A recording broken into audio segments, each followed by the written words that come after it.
हज़रत अम्मा आयशा सिद्दीक़ा रज़ी अल्लाह तआला अन्हा ताहिरा मुतहहिरा फरमाती हैं कि वो मोहल्ले में जो आते हैं भीख मांगने वाले वगैरह वगैरह, हज़रत अम्मा फरमाती हैं कि इसी तरह एक औरत आई, उसके साथ 2 बच्चियां थीं, उन्होंने सदा लगाई। हज़रत अम्मा फरमाती हैं कि मेरे पास उस वक्त देने को कुछ भी नहीं था सवाए एक खजूर के, तो मैंने वो एक खजूर उनको दे दी। तो वो जो मांगने वाली थी उसने उस एक खजूर के 2 टुकड़े किए, और जो उसके साथ 2 बेटियां थी उसकी,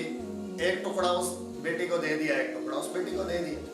तो हज़रत अम्मा फरमाती हैं कि जब वो चली गई तो बाद में नबी सल्लल्लाहु ताला अलैहि वसल्लम आए, तशरीफ़ लाए, तो मैंने आप सल्लल्लाहु ताला अलैहि वसल्लम से इस सारे मामले का जिक्र किया। आप सल्लल्लाहु ताला अलैहि वसल्लम ने फरमाया कि जो इस तरह की बच्चियों की परवरिश करे तो ये मामला उसके लिए